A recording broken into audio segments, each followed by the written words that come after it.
দর্শক, নরসিংদীর কারফিউ শিথিল থাকায় জনজীবন স্বাভাবিক হয়ে এসেছে। কিছুক্ষণ আগেই সেখানকার পরিস্থিতি জানিয়েছে সহকর্মী নূরে আলম রনি। শিথিলতায় অনেকটা স্বস্তি বিরাজ করছে নরসিংদীর জনজীবনে, বিশেষ করে সাধারণ মানুষের মধ্যে একটি স্বস্তি দেখা দিয়েছে এবং সড়কগুলোতে কিন্তু যানবাহনের অনেকটা চাপ দেখা দিয়েছে। আমি এই মুহূর্তে রয়েছি নরসিংদীর পাঁচদোনা টঙ্গী মহাসড়কটিতে। আপনারা দেখতে পাচ্ছেন যে এই সড়কটিতে কিন্তু যান চলাচল অনেকটাই স্বাভাবিক পর্যায়ে রয়েছে এবং সড়কের পাশে যে সাধারণ মানুষের চলাচলও কিন্তু অনেকটা বেড়েছে।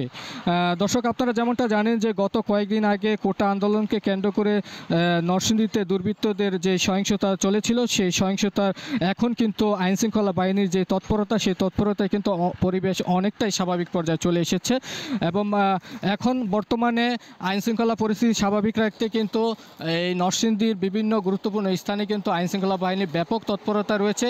বিভিন্ন স্থানে কিন্তু তাদের যেই টহল এবং তাদের যে নিরাপত্তা ব্যবস্থা, সেটিও কিন্তু জোরদার করা হয়েছে। তো দর্শক, এখন বলা যায় যে নরসিংদীর পরিবেশ অনেকটাই স্বাভাবিক পর্যায়ে রয়েছে। আইনশৃঙ্খলা বাহিনীর সদস্যরাও কিন্তু অনেকটা তৎপর রয়েছে। কোনো ধরনের অপ্রীতিকর পরিস্থিতি যেন না ঘটে, সেজন্য কিন্তু সজাগ দৃষ্টি রয়েছে। তো এই ছিল আমার কাছে নরসিংদীর জনজীবনের সর্বশেষ পরিস্থিতি। নরসিংদী থেকে জানাচ্ছিলেন নূরে আলম রনি।